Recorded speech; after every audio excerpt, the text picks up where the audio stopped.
Hello, people. It's your boy man back again. It has been a long time since we have uploaded a video, in particular, a rival fan podcast. As you can imagine, regarding Manchester United, there's not really much to talk about. We are shit. Hence why I've not really uploaded that much content in the last couple of weeks. Alongside that, I've just been busy with work, as you guys have seen if you follow me on Twitter, and I've been on holiday. But anyways, enough of the excuses. We had to come back for this end of season review. As you can see from the title, we're going to go through the highs and the lows, obviously not into that much detail. We'll do that in next week's show, but we're going to recap this season, of course, recap yesterday's absolute madness of a day. That is probably one of the greatest ends to a season, from the bottom of the table all the way to the top and anywhere in between. But without further ado, let me introduce my lovely guest. As you can see, repping the Spurs shirt, proud. Kish is in the building. Bro, how are you doing? I am very happy. Put it that way. Yeah, the season, like I said, I think just in summary, yeah. I mean, the last day of the fixtures, I think it was the most goals ever scored in the last fixture list as well, and so many tops and tens. I think this is the first time in living memory that I can remember where the title, the top four, and the relegation zone is all like undecided. So yeah, fantastic, and of course I'm ecstatic. Yes. Great day for Tottenham Hotspurs. And just great day for football fans in general. Liverpool in the mud, Arsenal fans in the mud. You love to see it. And Lawless will be in the mud if he turns up. Obviously, Kale and Kojo will be joining us. They'll just finishing off their podcast. And hopefully Lawless will be joining us as well. He's currently on another podcast. They've all said that they will be joining us at some point during the show. So hopefully it's sooner rather than later. Get your comments in, slap a like, subscribe to the channel, retweet it on Twitter, get the people in here. But nevertheless, this is for all you loyal fans that stick with us through thick and thin. Thank you, as always, for your support. Just keep getting your comments in, really, basically. We love to see it. Anyways, let's get into it. We're going to start with the relegation zone. As we said, the rest of the lads are going to be coming in the next 10 minutes or so. So we'll just chat in general before they come, because we've got a lot to say about West Ham, about United and Arsenal, etc. Because, you know, our teams are bottled it. But listen, let's start with the relegation zone. Burnley was the team that went down emphatically. Unbelievable scenes. Leeds, of course, getting that late winner courtesy of a goal via Harrison. Burnley get relegated alongside Watford and Norwich. I mean, it's not really any surprise that Norwich have gone down. They are the definition of a yo-yo club, so it is what it is. Regarding Watford, disappointing from their perspective. Obviously, it would have been nice to see Ben Foster and the rest of the lads just in the Premier League for longer, but it is what it is. But Kish, let's talk about Burnley, Leeds and Everton, because it has been an unbelievable season from them three teams for different reasons. I think all of which have sacked their managers, which isn't really a surprise. We've already got this. I'm gonna get cooked by this Son thing. I already know. Son is the most underrated player in the Prem. If he was English, they'd be putting him up there with Mbappe, Haaland, Benzema, etc. I'm sure Kish is gonna remind me of Son. To be honest, I want to talk about that anyways, because I feel like I might owe him an apology, but we'll get into that bit later on. Anyways, listen, Kish, Everton, Burnley, and Leeds. What are your thoughts, man? Absolute madness at the bottom. First and foremost, I don't have any kind of favoritism towards any of the teams that have been relegated, but let's just say I'm satisfied with the teams that have been relegated, just due to my own agendas, in particular with Burnley.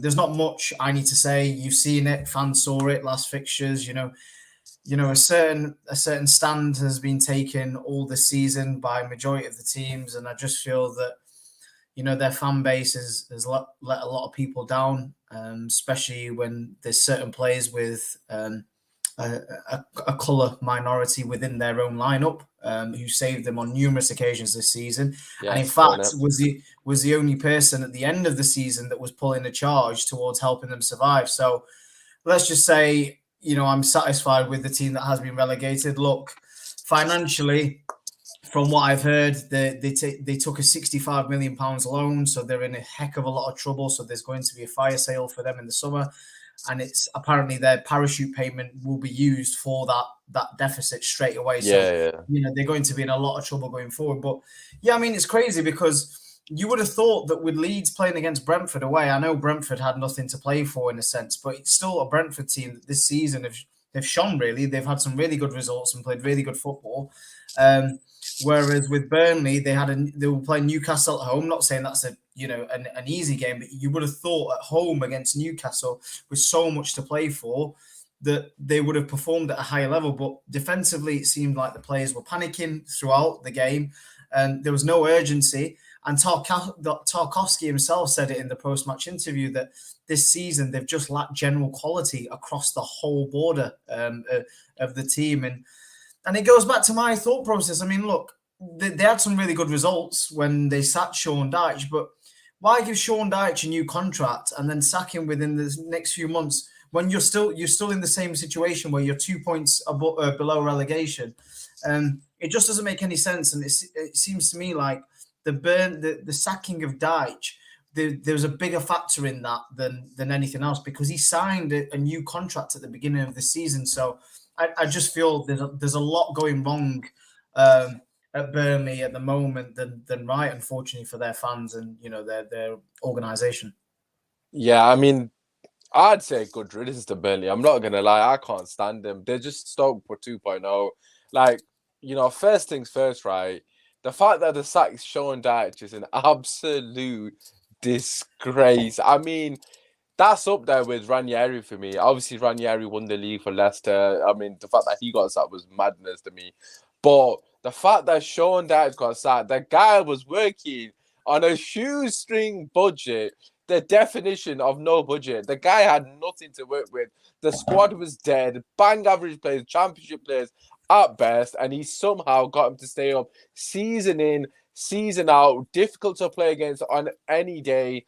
Regardless of which opposition it is, everyone struggled against Burnley, similar to how it was with Stoke in their heyday. But for me personally, the fact that they sacked him and still got relegated is absolutely hilarious. I mean, for me, it's just an embarrassment, really, to be quite honest with you. Everything he's done for them, and they didn't stick by him. Like, I mean, I don't even think he was doing that bad of a job this season for him to get sacked. I'm a bit perplexed that he got sacked. As you mentioned, they had a couple of upturn results, but I mean, if you need anyone to keep you up, it's Sean Dyche. It's like Big Sam. Like, you bring in Big Sam to keep you up. Sean Dyche is that guy. Like, he could potentially be the next Big Sam in the sense that he's going to be hired to keep teams up in the future if he wishes to pursue a career in the Premier League further down the line. But for me personally, it's an absolute joke. The fact that they did that to him, they deserve to get relegated. But as Shahid has just said in the chat as well, good to Leeds did not go down. For me personally, I wanted it to be Leeds. I'm going to be honest. Of course, that is very straightforward. It's a rivalry thing. However, on the flip side, Leeds are an easy 6 points for us. So, I mean, it's ups and downs, and it is what it is. I mean, we love stockpiling against Leeds. I mean, I've said that now. We're probably going to end up losing against them. But, yeah, for me personally, I wanted Leeds to go down. That was my personal preference. I'm not mad that Burnley have gone down, but the other team involved was Everton Football Club.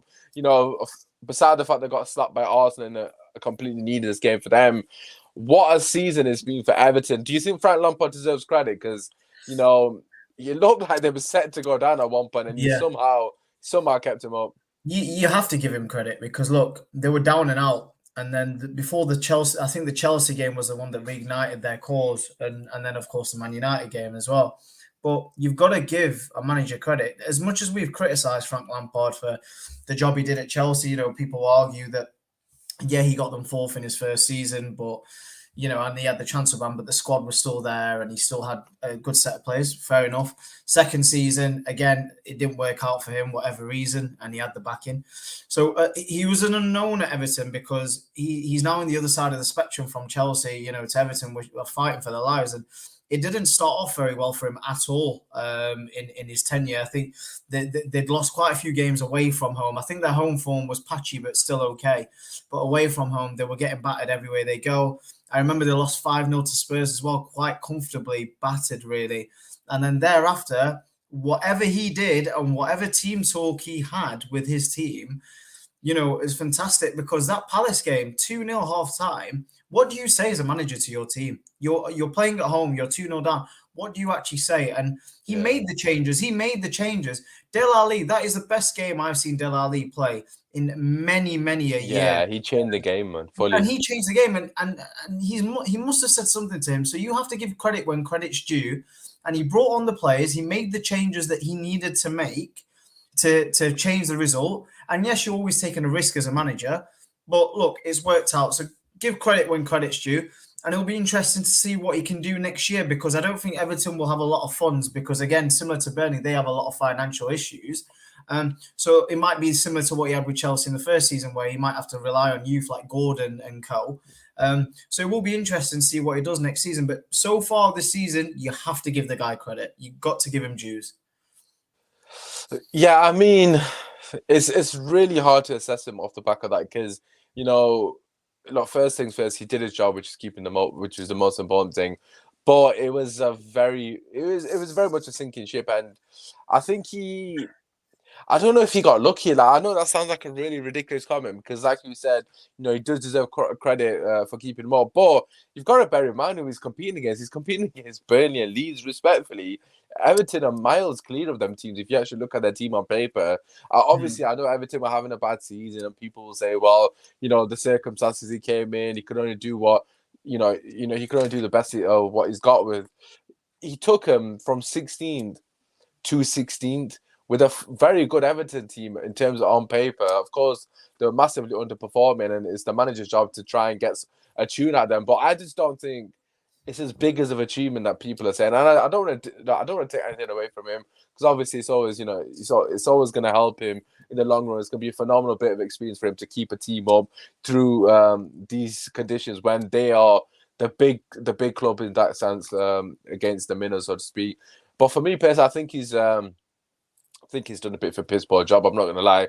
I thought he should have kept him up clean. If you look at Eddie Howe, which we're going to move on to very shortly, look at the way Eddie Howe deserves credit. He's took Newcastle from 20th, and they look destined for relegation under Steve Bruce, and he's actually changed their fortunes completely, made them into a very good team now. Obviously, still got a long way to go in terms of fulfilling the aspirations of the owners. But for me, Eddie Howe is a manager who's actually done a fantastic job.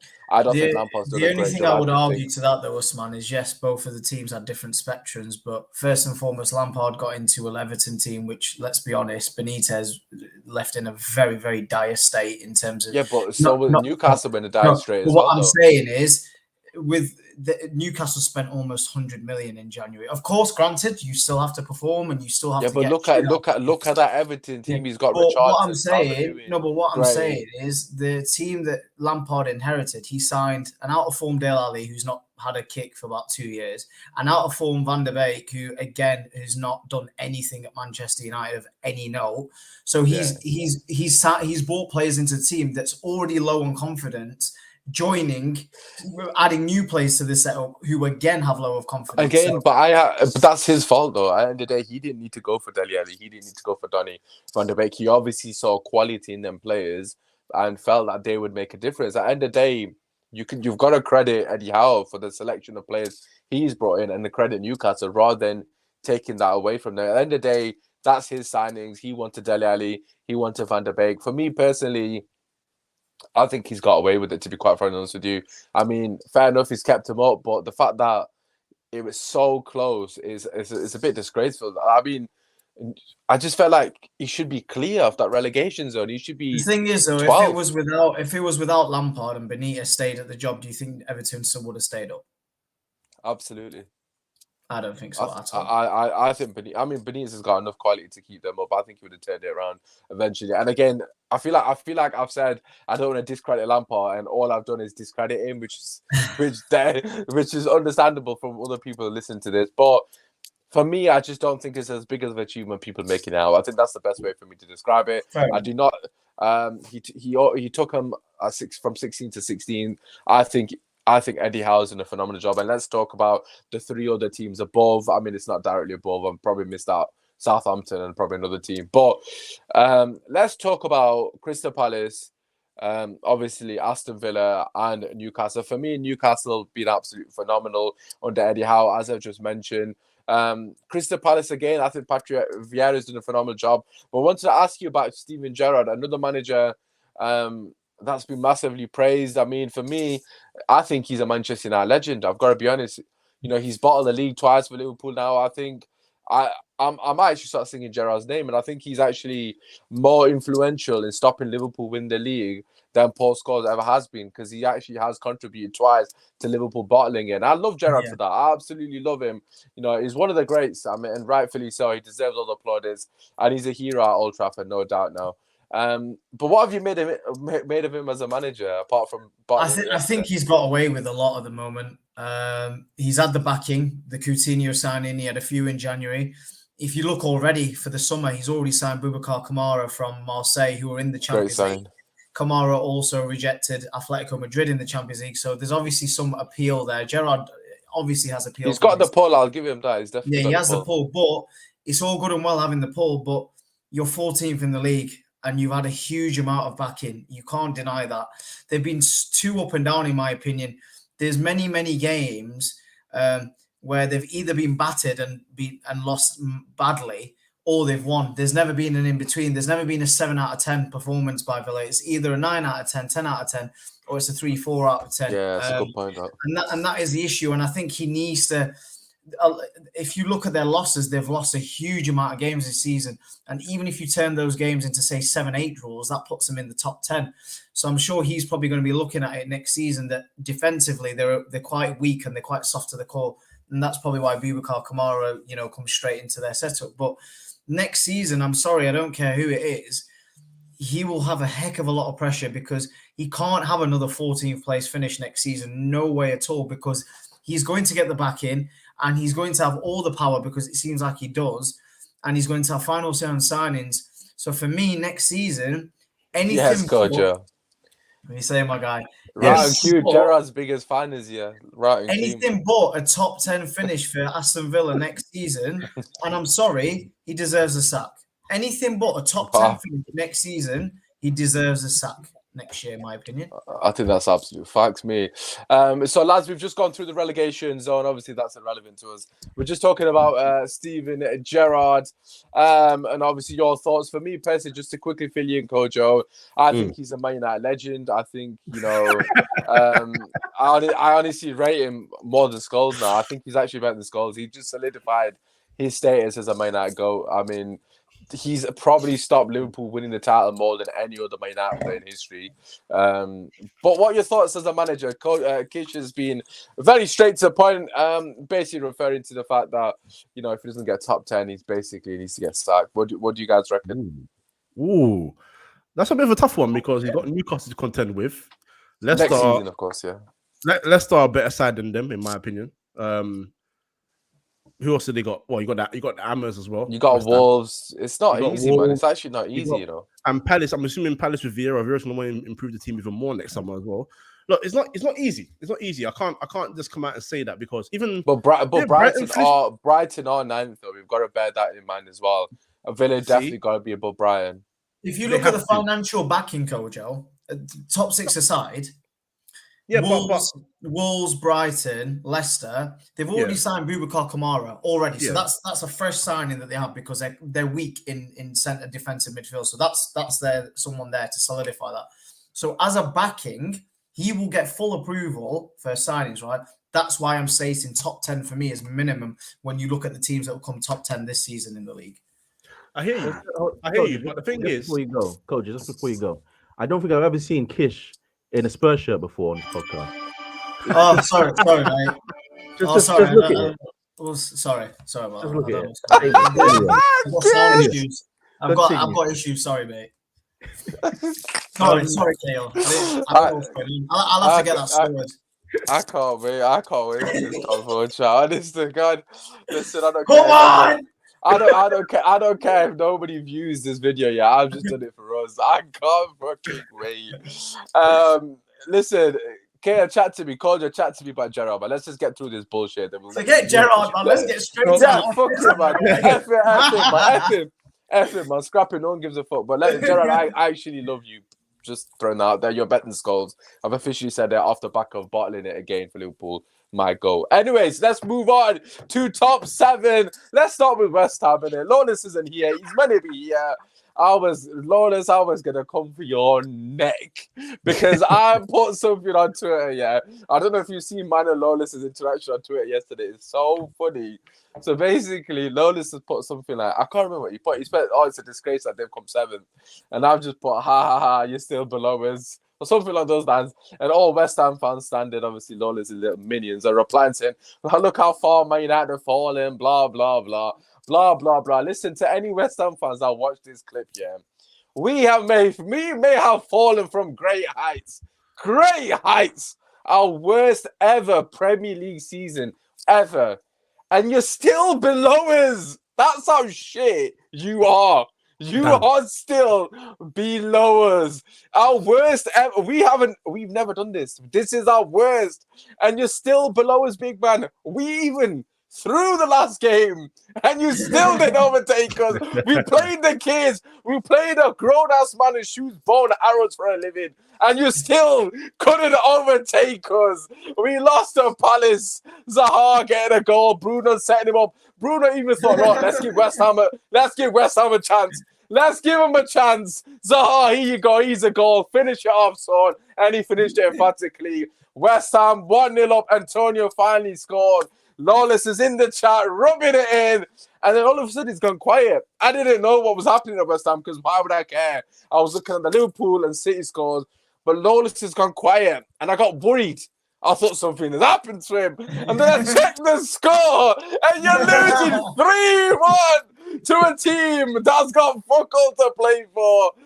Unbelievable scenes, unbelievable.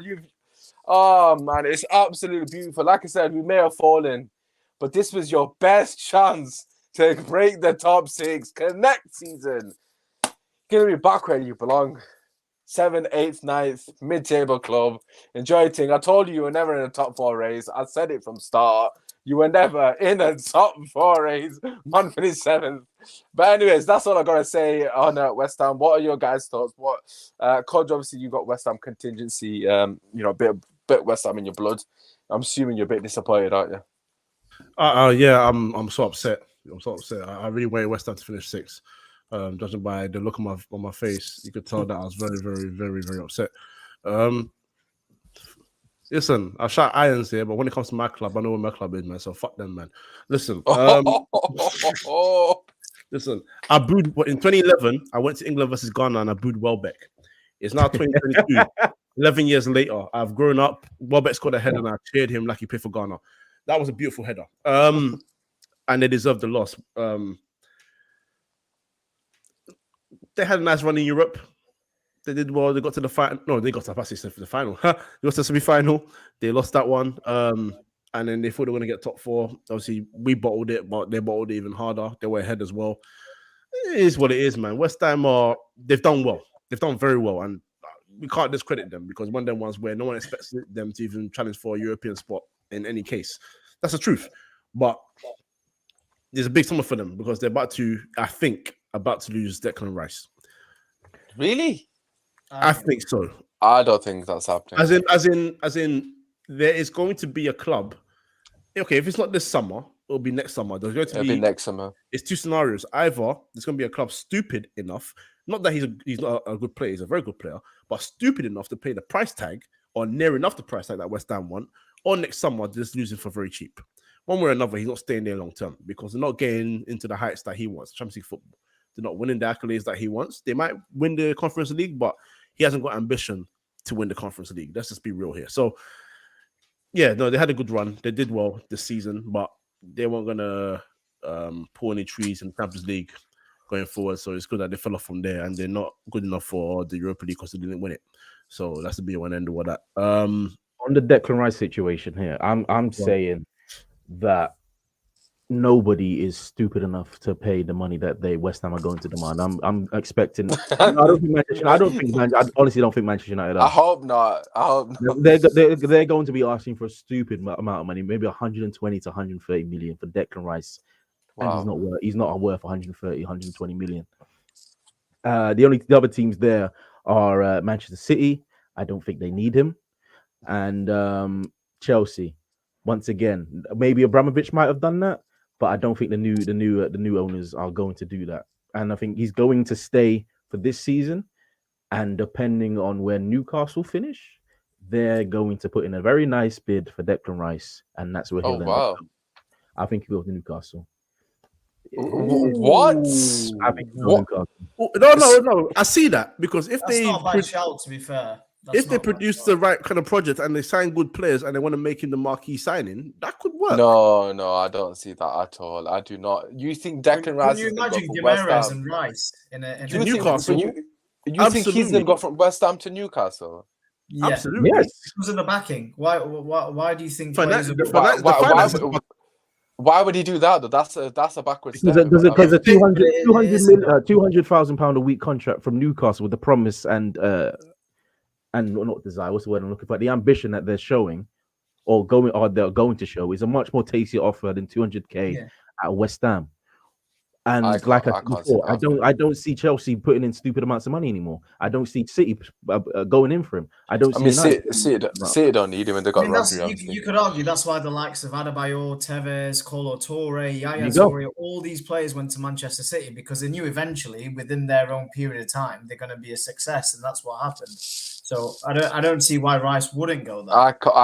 I cannot see that happening in the slightest. Maybe in like 3 years' time, not now. I'm not saying this season, this transfer window. I'm saying next transfer window. I think he stays at West Ham this transfer window because there's no way they're letting him go for anything less than 100 plus. Next year, I suppose. I can't personally see it happening. I think he'll go to a bigger club, i.e. Chelsea. I can see him at Chelsea personally, not this season, but next season I think he'll be at Chelsea. But obviously, we'll have to come to that. What are your thoughts on West Ham as a whole, Kale? You've had a lot to say regarding West Ham this season. I think you've been the most vocal, probably. Not about Kish as well, to be fair, but you in particular with Lawless, you guys have gone back and forth. Like, it seems like you were right in the end. They're not a big club. Well, because Lawless isn't here doesn't mean I don't get to gloat because you were bigging him up, Usman, and obviously Kojo was bigging him up as well. I think Lawless is just come, he's just come. Oh, here he is. Oh, great time. Welcome. Lawless, you've just timed it perfectly. But before we get into what Kale's, because he's just about going on West Ham, but before we get into that, I've got 3 people sat next to me saying that Rice is going to go to Newcastle next season. What? Yeah, no, exactly. That's what.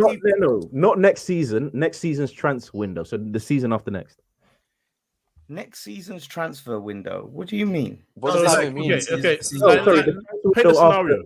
One season will pass, so the next season will pass. Then he'll go to Newcastle. Why Newcastle? That's why I said. I don't understand. No, you say this, yeah. Wait, hold on. Why are we doing this? If Newcastle who have already now got into some decent form, have finished in the top, where they're 10th, 11th, I feel like they're wherever they are. Yeah, if they're 10th, they finish 10th, and then they've got the finances to go and improve the squad. They got a board that won't go and do something stupid like the first year City had when they bought Elano and them man just for the sake of buying guys. They'll try, and Elano was a good player, but they'll try and buy with common sense because what's his name? Trippier was a smart signing. Matt Target was a smart signing, so they already know the kind of areas they need to target and bring in players in. If they buy the right players in the summer and have a good season where they dramatically improve and challenge for a European spot, not Champions League, but somewhere else, so you can see the trajectory. A player that listens to them and understands a project knows what the ambition is and the finances they can give in the contract as well. It's not alien to think that Declan Rice West Ham are bigger than Newcastle, Kojo. That's why you won't go to Newcastle. West Ham are bigger than them. Listen, all I'm hearing is if this, if that, if. No, but it is if. Because if you don't perform next season, then he's going to be like, what the hell am I doing here? If Fulham win the league next season, Rice will go to Fulham. Yeah, but Lawless, come on. Yeah, but Lawless, my argument was that during Man City's era, when Kolo Toure, Yaya Toure, Tevez, Adebayor, all these marquee players went to Man City, they left teams and clubs that were winning trophies and in the Champions League at the time when Man City won. So why was that the case? Why was that happening? Because A, ambition, and B, money. And regardless of what you think in the next 3 years... Where do you think put your money where your mouth is. Well, I'm not asking you to bet, but I'm just saying, stick your chest out. Like, realistically, where do you think Newcastle will finish next season? Top 8. Top 10.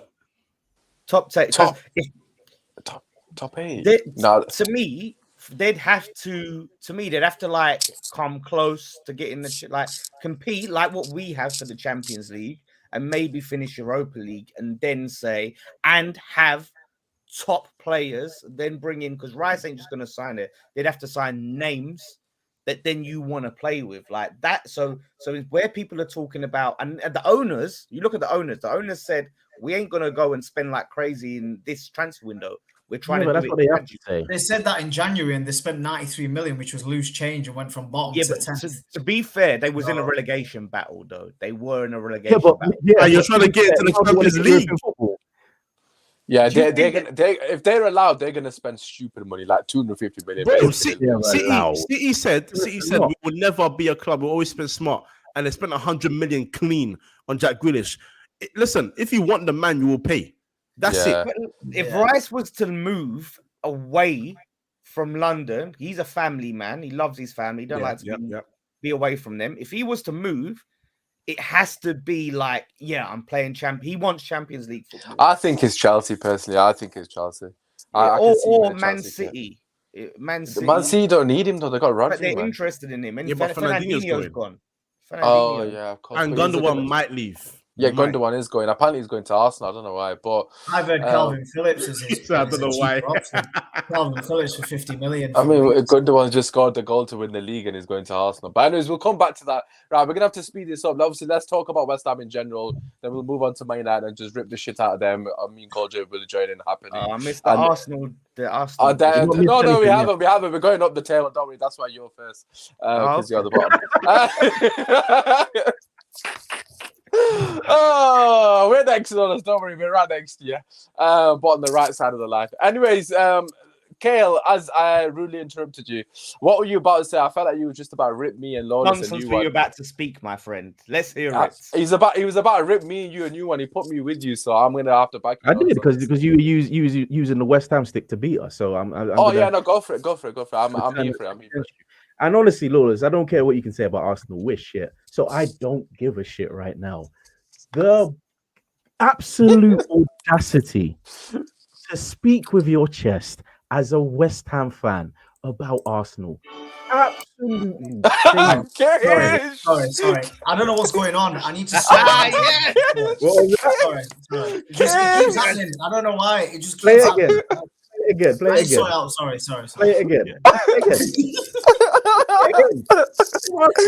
Listen, I'm gonna ring him tomorrow morning because that's not on that K. I'm sorry. Shouldn't be doing that. Sorry, that's not on. Yes. I'm about to share. I'm about to absolutely destroy West Ham and Lawless, and you're playing games with him. Listen, it's not my fault. I need to ring him hyperoptic. Nah, bro. Oh my God. With it. You could talk. You could talk about West Ham, innit? Yeah. No. Listen, I'm not doing it. Listen, it's hard. Kale, go on. You got to land you about going. God, the audacity, the shameless audacity that you thought that with a team with relegation, with relegation battles on them, would win European trophies, would compete in the top 4 race for the entire season, have, I don't know, any sort of chance at getting Champions League football. It's shameless. It's delusional. It is delusional. And West Ham fans, especially when we speak about West Ham as well, because I do read the comments when Usman posts the clips. Your fans you're the queen bee, you're the high. He is as well. Yeah, to your defense, they all come and say everything, like they back you up, and it's beautiful. Honestly, the community you created is a wonderful thing. That's the one thing I'll say on that. But honestly, delusional fan base. Your club are exactly where they belong, exactly where they deserve to be, because you are West Ham. You have no trophies. Have you seen a trophy since you've been born? Since you supported West Ham? I don't think you have. Have you seen? The only thing you celebrated is surviving relegation. That's the only thing you celebrated. And you have the audacity to call Arsenal shit. Yeah, but you Arsenal. an awful team that we're going to be the next Everton. Lawless. You already Honestly, are the next Everton. Are we though? Lawless. This couldn't have happened to a nicer fan base, because honestly, West Ham fans have annoyed me this season, because the absolute chest they've been speaking about Arsenal's downfall with. I honestly can't believe it. It is a wonderful thing to see that you finished 7th. There is going to be no progression next season. You might finish 7th again, but I don't think you will. I think you're going to finish outside that area, because Newcastle are coming up. And honestly, I'm glad, because Declan Rice is going to leave. And where is that going to leave? Exactly with the same responses that you've been piping up about, especially a whole bunch of West Ham fans for the past few seasons. It's all Golden Sullivan's fault. They don't back us in the transfer market. Why would they back you? You're West Ham. You're exactly where you need to be. You're still saying this? Oh my days! For your entire life supporting West Ham, you'll never get you'll never get better than this, and that's okay, because you're West Ham. KO, you're gonna get blasted by his league. Oh my God! West Ham for finishing 7th. It's a glorious victory for West Ham, for your supporters. But don't keep piping up, because it's boring.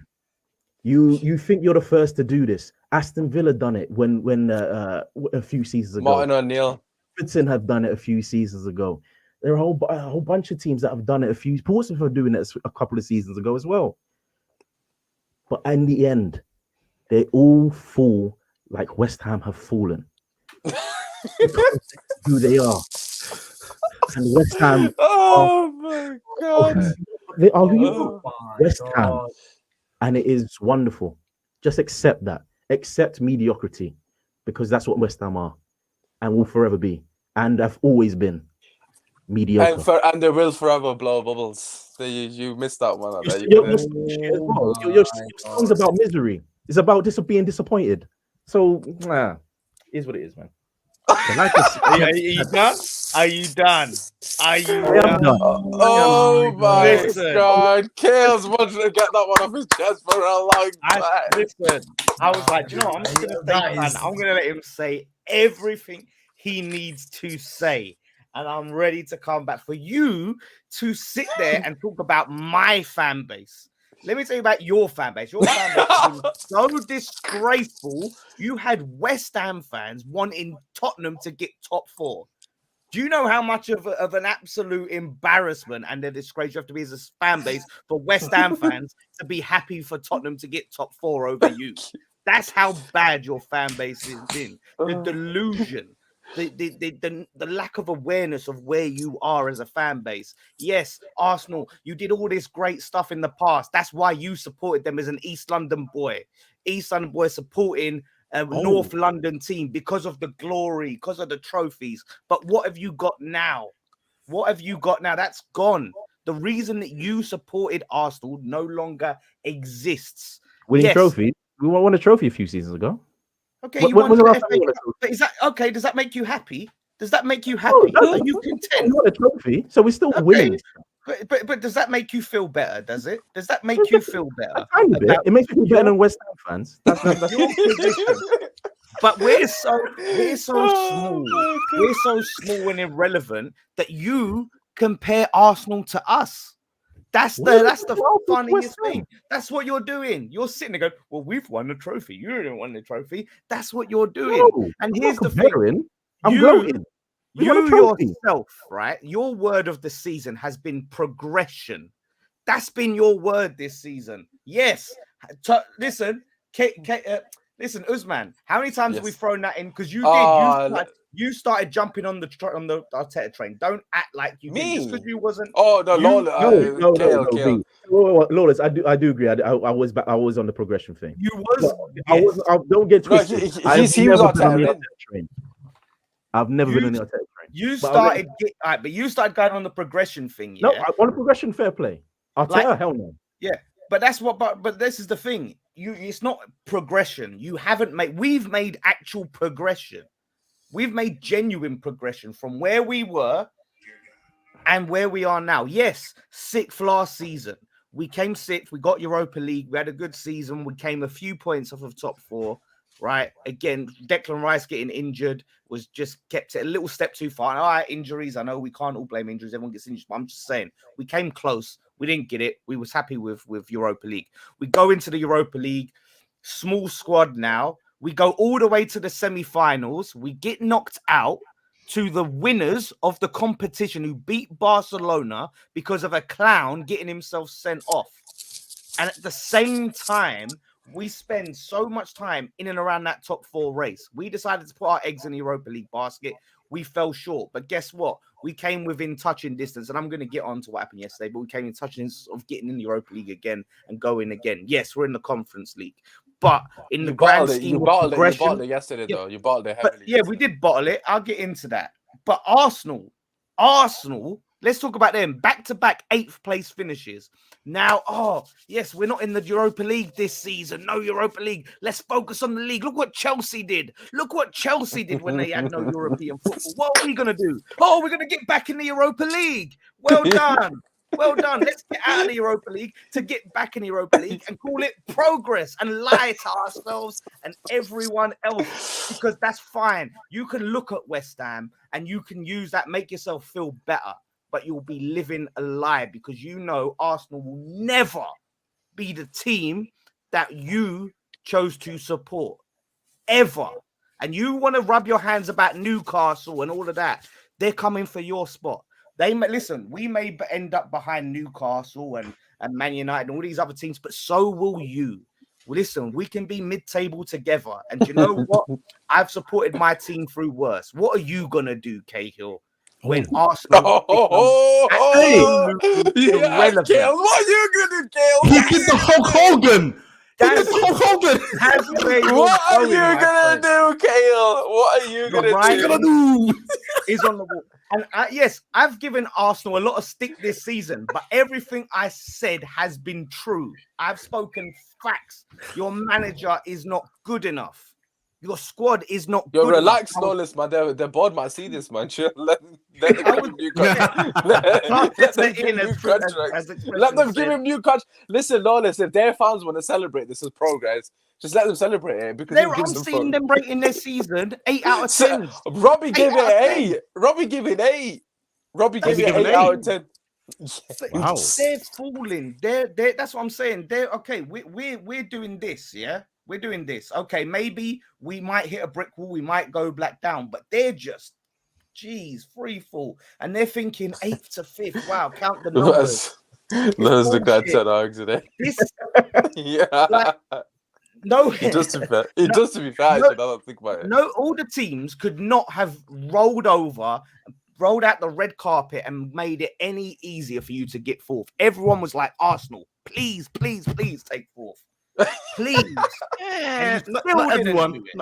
Yeah. What are you gonna do next season? Next season is gonna be beautiful because guess what I'm saying. It's never gonna be easy for you. You had one game a week, and on top of that, you barely had any injuries. I know you had a couple parts and that, but he was shit anyways on the pitch. So it's better he's off injured, to be honest. But you know what? It's just he's in the Matrix. Man United's worst ever season, and you didn't capitalize, and you've really fucked up. You've lost it to Spurs of all teams as well to Spurs. For me personally, obviously I've skipped past Man United, so I don't want to do that. So let's just hold down on the Arsenal chat. I want to quickly come to Kish, because I know he's got a lot to say regarding both teams. So we'll let Kish have his say, and then we'll have a bit of chat on Man United, and then we'll get to the top 4. Because I'm sure Kish has got a lot to say on that matter as well.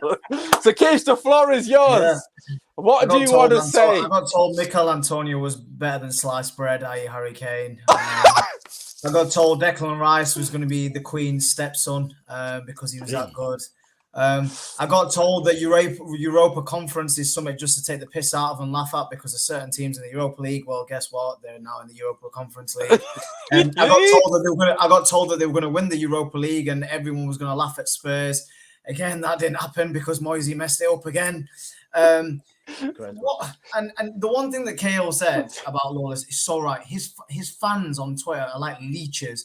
Whenever you say something negative about West Ham, at least I said B's. A couple of months ago, when Usman came out with that comment that West Ham are not in the top 4 race, he got violated. But it was that wrong, Kale? Was that wrong? West Ham would never. And you yourself, Lawless, at the time when Usman came with that comment, was like, "No, you can't be serious. You can't be serious." But it was the truth. You were never in that race. I said Man United on him. No, but I said Man United went in the race, so West Ham definitely ain't. You will, as a West Ham fan, for you will only go further back because of your ownership. Because they will not improve on the squad. They won't. The only thing that will happen is they'll offer your best player an 8-year contract worth 200 grand a week to show that they've got some kind of power, which they don't have nothing, right? So what will then happen is you will sell him for 120 million and the ownership will give back 40-50 million to Moisey. That is literally what will happen. And then you'll go in for these players like Nunes and all these players. It will just be talk. It will literally be all talk, which is what happened in January when you made all these bids last day of the transfer window for all these players, knowing full well, like with Calvin Phillips, that it wasn't going to go through. With your ownership and your board, unfortunately, there will be a decline. And you yourself cannot deny you took the utter piss out of Spurs all this season. And you know for a fact you've chatted loads of shit about Spurs on Twitter. Well, I'm sorry. You have to eat humble fucking pie, yeah? And realise you aren't on the same level. Yes, you might say that our fans come up and, oh, yeah, like, we care about West Ham. No, we don't. We're trolling you. We're taking the utter piss. So you need to realize you're not on our level. I told you this all season. I've been telling you, yeah, you are not on our level. You need to realize that you're not even in the conversation with Spurs. You're not. You're simply not. And the sooner you realize that, the better. So that's my summary on it. You scraped top 4. You scraped it. You scraped 7th. You scraped 7th. No, you didn't. You scraped Europa Conference. We didn't scrape it. We had that wrapped up weeks ago. What are you talking about? You had United bending over backwards for Wilfred Zaha, who absolutely banged the hell out of Moisey's daughter, yeah? Just as a treat. And you went over. Allegedly, relax. Allegedly. Man like Harry Potter got his magic wand out and put Antonio in a daze. What is going on, my guy? But listen. But I'm saying, Danny Welbeck, who's been playing since '92 when the Premier League was formed, banging headers against you. What is going on? But listen, you're delusional, man. You're delusional. You're acting like you're this super club, and this is the problem. But we are. The same club that thought they were Super League. All this. Kids, you lost it. Great. You scraped it and you're sitting there and you have the gall, to know that it could all go wrong next season. You know, your owner, you want to talk about my owners. Your owner is Daniel Levy, Yeah. You think that there's no chance that he don't give Conte the backing. Conte walks away. And I'm now going to go back to what you say. I don't believe in ifs and buts on what could happen because Fulham could win the league next season. I believe in the right now. And the right now, you are 7th in the Europa Conference League, my guy. You are in the Champions League. That is the now. That is the present. You know why I laughed your words. No, but you know why we laughed at you about the Conference League? Because you couldn't even get out the group stages. You couldn't even do that. And we got to the semi-final of the Europa League. Got the Champions League, though. What does winning the Europa Conference get you? Europa League. But when you get knocked out of that early, then what's it going to be? Oh, in the Europa League, and then you get knocked out of that early. Just remember, you're going to have David Moisey, and I'm going to have Antonio Conte. There's a huge difference, my guy. I'm afraid. Oh, well, look at it. You're gonna get the private jets. You're gonna get the private jets to Mikel Antonio because he's probably going to sign an 8-year contract with that ownership. And we're going to have Harry Kane, Son, and Kulusevski there. My God, it's fine. Why, you're so confident in your ownership, but you're not confident in what's the difference between Daniel Levy and Golden Sullivan? Because we now have a manager in Antonio Conte that's not like David Moyes. He demands power. He demands backing. Otherwise, he leaves. That's just as simple as that. So for me, I see it going on an up trajectory. That's just I think Conte is going to be gone next season. There you go. Just throwing it out there. The tears are going to be spectacular. Yeah. He's going to be gone soon. There's no way. right now, at that time, Antonio was better than Kane. I think Poch will be back at Spurs soon, like within a year. Like generally, I won't be surprised. Like I'm not saying Conte will go because you're going to be shit or nothing, but he's going to fall out with the board. There's no way on God's given earth that this relationship with Levy and Conte is going to consist like for a long period of time. And obviously, I can say that about every club. Of course, we know that. But look, regarding Spurs, Conte done the job. You got to give credit where it's due. What he's done with that team is phenomenal because of bar Kane and so on. Obviously, Kulusevski has been a fantastic signing, but bar the front three, the only manager that was given signings, man. But he inherited a team that wasn't his though. You had David Moyes who bought players that obviously is his squad, and same with Arteta. He spent 250 million to take Arsenal from 8th to 5th. So fair play to him as well. Kulusevski and Bentancur, does he get 4th? Okay. Does he get 4th? I don't know how can we just quickly mention Man United because I don't want people to think I'm skating over because I'm not avoiding the topic. I just don't really care, so I'm just gonna pass it on to Kojo. Because I forgot that we were playing for it that way. I actually bought Zaha on fantasy football because I knew he'd fucking score. Kojo, I'm gonna pass it to you. What are your thoughts on Man United? Where would you even start? We need a full show for that, to be fair. Well, firstly, as much as people hate him, I want to big up Cavani. And the reason why I want to big up Cavani is because there's a section, not all United fans, because me and Usman were the cool ones. The section of Man United fans that have been talking a lot of credit about some of the people that don't deserve it or that get away with too much. And, he put that certain man and just told him a quick, why? I loved it. So I think there's a section of United fans that were getting onto him. Obviously, we've had an up and down relationship with him this season because he's been on annual leave more than anything else. But I'm just getting to the point that there's a lot of United fans who think, number one, we're better than we are. Number two, they protect a lot of players that shouldn't be getting as much protection as they do. And Usman is gone, and there are a lot of United players that haven't played well, but get a lot of BS when it's not necessary, and it's a lot more personal than about their football. So if you're telling some of the United fans to F off, a lot of United players have wanted to tell some fans to F off as well. He did it with his chest. I'm calm with it. Now, to start Man United, I think it was a Palace fans. I've seen the clip again. I think he was saying it to the Palace fans. I'm taking it as a United fan because right now there's a lot of United fans I want to. I hope it was a United fans. They can fuck off. Honestly, there you go. Now, more to United. Now back to United. More to the point. United. 1, we're still crap. 2, we deserve to lose. 3, we ain't gonna win the Europa League. 4, Ten Hag's got one hell of a job on his hands. 5, at least he said that he can do something with Ronaldo. So if Ronaldo's still the problem with other people, then they're the problem themselves. 6, Harry Maguire, who was never going to rip into him. He was always going to big him up. He's not going to come and say in the first press conference that he's a load of rubbish and this, that, and the other. He's going to back the player. He's not going to trash him. He's going to be captain. I don't think so, but there you go. And 7. What about the Ranieri comments? What about before you get to Bruno? What about the Ranieri comments that loads? Listen, he's going to manage. Was it Austria and go upstairs? Man, I don't care about him, man. Honestly, he's been talking all season. That's literally what he's been doing. He's been talking all season, and he's been saying, this, that, and the other. Some United fans have liked it, some haven't.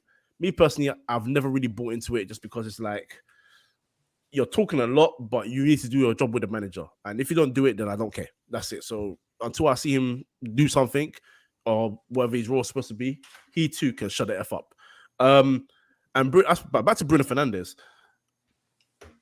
What are we doing now? We're assisting the opponent now. Is this where we got to now? I think you took start padding to it literally, to be honest. Is this what we're actually doing now? What, bruv? Like I was watching that. I was like, wait, you watched that game? No pressure. No, I didn't watch the game. I watched the highlights. I was about to say, trust me, I'm smarter than that. I was thinking, I'm watching. I'm like, what are you doing? Honestly, what are you doing? It was pathetic. It was pathetic. He's a loser for that. Honestly, he's an absolute loser for that. Yeah. So again, and you saw Ten Hag's face after the assist to Zaha. He's looking at him like, "Are you what the?" He's praying for Donny van de Beek to come back. He's actually praying already because he already said in the press conference that Donny van de Beek will play. That is his boy. He's happy to be reunited with him. Yes. Of course, you have to get used to the new players and everything, but that's his boy. He's going to see him play football next season. He knows the system he wants to play, blah, blah, blah, blah, the rest of it. Quite frankly, bro, I'm going to say this. Bruno Fernandes needs to be holding some level of bench come beginning of the season because I've had enough of this crap. This is the reason why I keep saying Dybala. Yes, Dybala, injury prone, absolutely. Goal scoring record, not phenomenal. Assist record, not phenomenal either, but it's quality football. And quite frankly, he's better at football than Bruno Fernandes. I dare is there people disputing that? Oh, yeah. Not. There are people disputing that. That's why I have to say it. He is better at the sport of football than Bruno Fernandes. Not even Fernandes, Fernandes. I've had enough of Bruno, honestly. God, I see him as a vocal part of Ten Hag's. No, he's. I hope he comes. Fernandes. Why? Because if you look at Ten Hag's Ajax teams, who was a guy who had a free role, someone who really didn't do much in the Premier League. Who was the guy? Tadic. Yeah, exactly. And he plays a very, very similar role to what Bruno Fernandes. Yeah, but Tadic actually passes to his teammates. Yeah, but Tadic, but he didn't do that at Southampton. If you look at Tadic passes to his teammates. Bruno doesn't. But that's what I mean. In terms of, it depends on the manager and it depends on the manager's philosophy. If Bruno gets into what Ten Hag is trying to achieve, then I can see him being a vital part of that starting lineup. I hear you. Great. Then improve your passing, improve your shooting, improve your work rate, improve everything else. Until then, hold bench. That's as simple as it gets for me. You're right. He could do it. So could Martial. So could Rashford. So could Ronaldo. So could Aaron Wan-Bissaka. But it ain't going to happen. It ain't going to happen. Yeah? So for me personally, what about your boy Dallo? Get him out of here as well, man. Listen, I ain't got time for these man today. I really don't. I ain't got time for them man today. Real joke.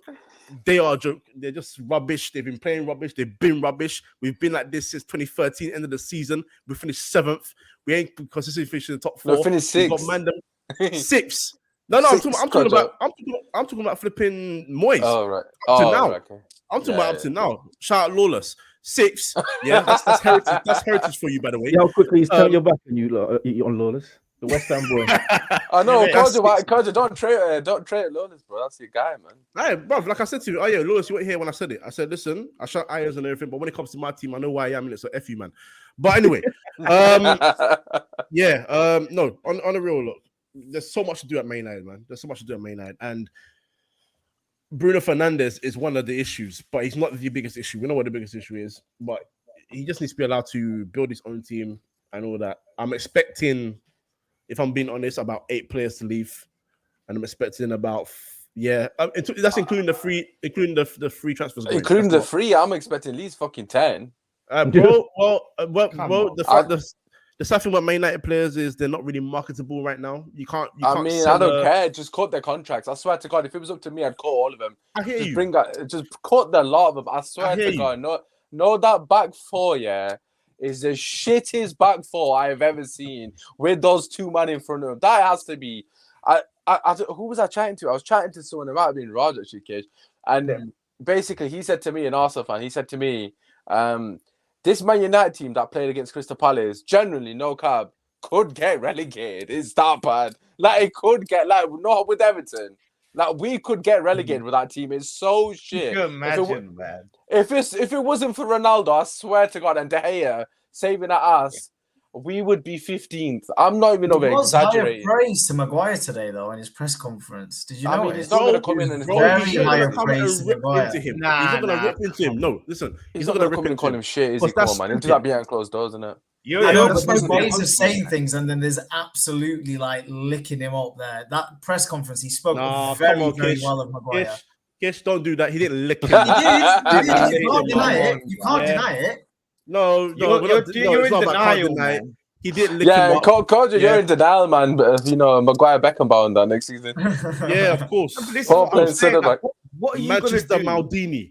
Get him out of here as well, man. Listen, bruv, I got a kick in about a minute, but listen, Man United have a lot of work to do. Yeah, Kish, I understand you're excited about top 4. You're talking about Tottenham and all that. Listen, Conte, European form. Anyway, Lawless. I'm sorry, man. The dream's dead. And We're back. Coming back. Yeah, so they'll have Lingard next season. All right, listen, let's move on. Just before we move on, actually, I'm going to open the floor. Obviously, Cody needs to go. Listen, lads, just shoot at me, basically. You got 3 hits. Whatever you want to talk about, Man United related, the floor is open. Who wants to go first? I think this is the first time in a long time where I actually don't know what's going to happen next season. Because under Ollie last season, there was some kind of direction because there was a bit of progression. But listen, no trophies, but there was progression, right? There was a plan. And then Ronaldo came in, and unfortunately, the plan just didn't work out. Before there, you signed Mourinho. The clear plan to sign Mourinho was to win trophies and get back to the very top end.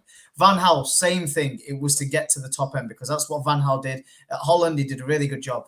For the first time, I actually don't know what's going to happen next season. It could be really good where Ten Hag's philosophy, because I really, really love the way Ten Hag plays football. I think the approach and it's tiki-taka is literally similar to Pep's style, and it's really, really good on the eye.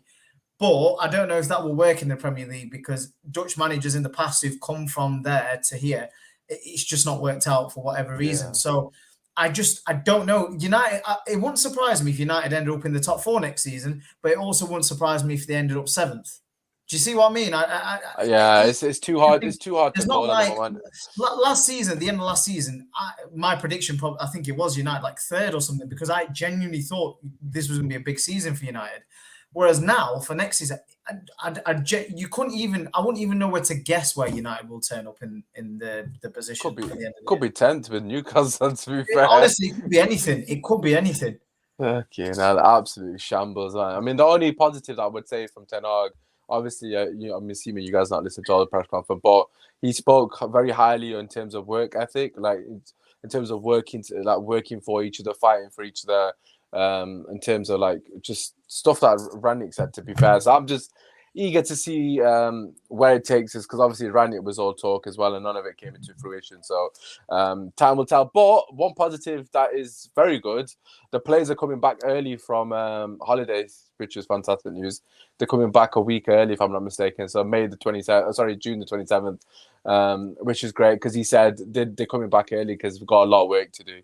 So I like that little cheeky touch there, because we both definitely have got a lot of work to do. Because I know he said in his conference today about Ronaldo, he gets me goals and he's staying 100%.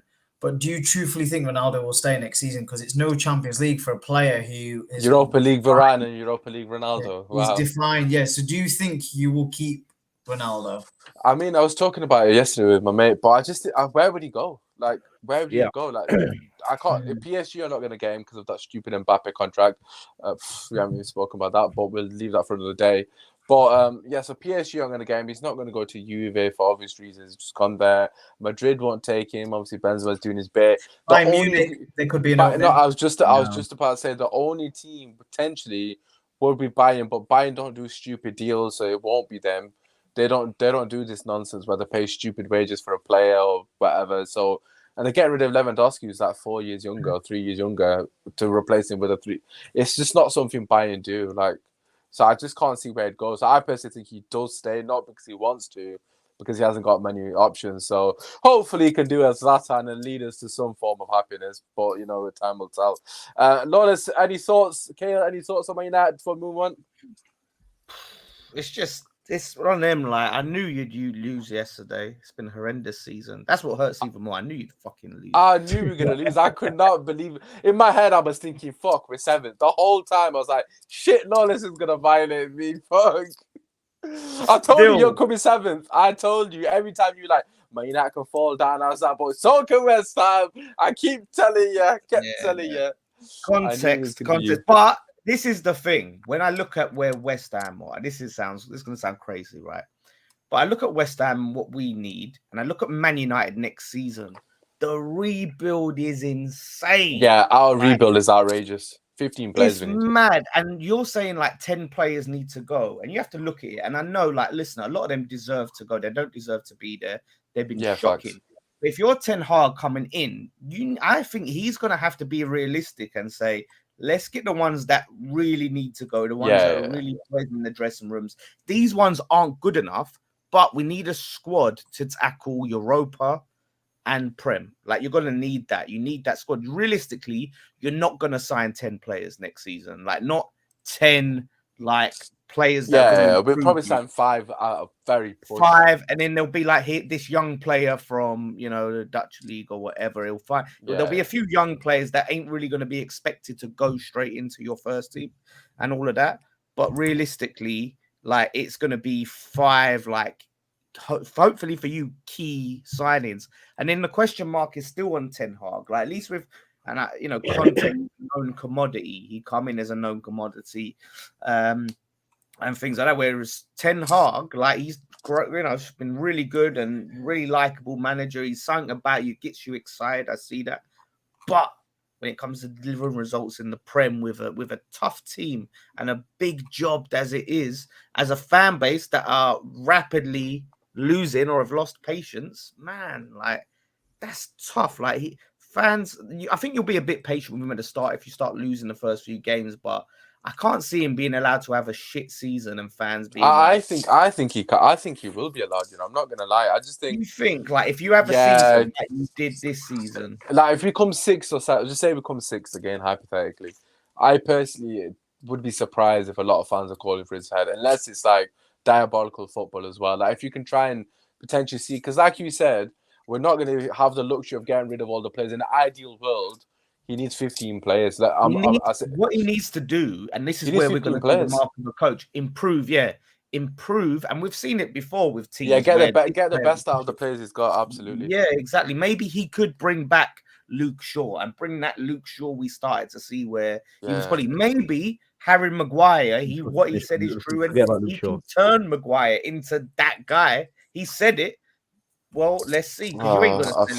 The one thing I do think the fans will get excited for is his philosophy, because the Ajax team that he's built plays good football, man. He does play breathtaking football. Defensively, not the best. You can I mean, we're not good defensively anyway. But attacking wise, I mean, if you're an attacking player in that Man United setup right now, you'd be licking your lips, especially Ronaldo, because he under the Ten Hag setup will score a lot of goals, in my opinion.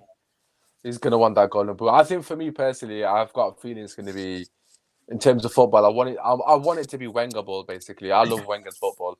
I just think Arsenal always played the best football for me, like growing up, like no cap, always. In the later years, it was boring, man. It was passing to the back of the net. But that's why they were calling for his head. But in general, like, Arsene Wenger brought that tiki-taka to the Premier League. Let's put respect on his name. He brought that proper football. And obviously people talk about Pep and stuff, but for me, it's like, if we could produce what Wenger was doing week in, week out, what's the funniest one? Burger King Shaw is not coming back nowhere. Have you seen that video of him in Burger King? Have you seen that video? That's actually crack up. But listen, I don't even care about Shaw. For me, Delot, I really hope he can improve Delot, because we need at least one fullback. But yeah, regarding United, we'll have to wait and see in the next coming weeks who we sign. Kayla, anything you want to add before we move on to Arsenal quickly? And Spurs, and then we'll do the title race, which was absolutely mad. I mean, a lot of people have been nice for Manchester United and talk about the future. Let's talk about right now, because at a very go for it. It was Champions League Varane, it was Champions League Ronaldo. Bruno Fernandes is going to have another amazing season, and we're gonna have a run at the title. You're 6. That's just awful. A lot of these players as well, like De Gea. And you have a very good team, or very good players at least. Yeah, individuals, yeah. Individual players, in terms of names, they are absolutely fantastic, but they have not gelled at all. But you can't say much about them because, especially, you didn't want Ole. And to be fair, that's the place you're in right now is mostly down to Ole's start at Manchester of this season. But it's been a shocking season for Manchester United. We don't know where they're going to go right now, because there's a whole bunch of players that are leaving. Your best midfielder is going on a free to Juventus.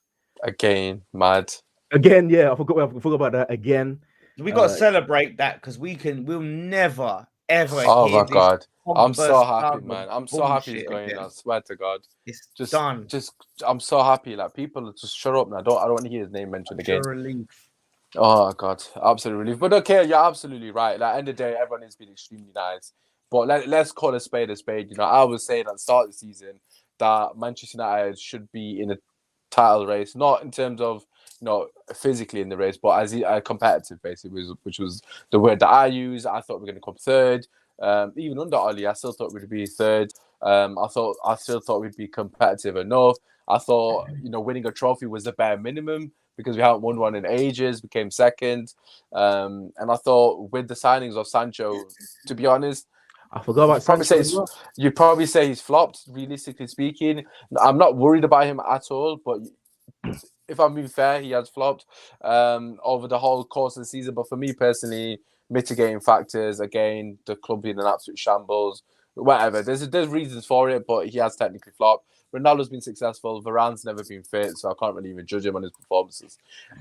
He's just never fit. So the signings haven't worked. The club's been in absolute shambles from start to finish. There's been uproar every other week. I'm sure you guys have seen on Twitter about the players complaining about everything under the sun, about training regimes, wages, blah, blah, blah. It's been an absolute shit show. Worst season in Man United history, and we're still above West Ham. So it's absolutely mad. I've got some breaking transfer news. Aston Villa in talks with James Tarkowski. Why? Breaking transfer rumor.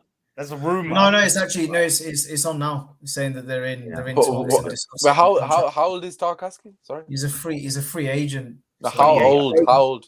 28 to 30. I'm not sure. Oh, if he's still 28, that's still a good sign. He's not old. He's 29. He's 29. I mean, that's pretty good for a free. I can't complain. Kamara and Tarkowski. Let's put it there. It's not difficult, is it?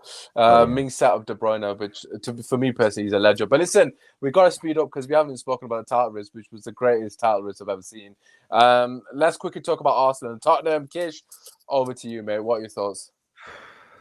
What about Arsenal?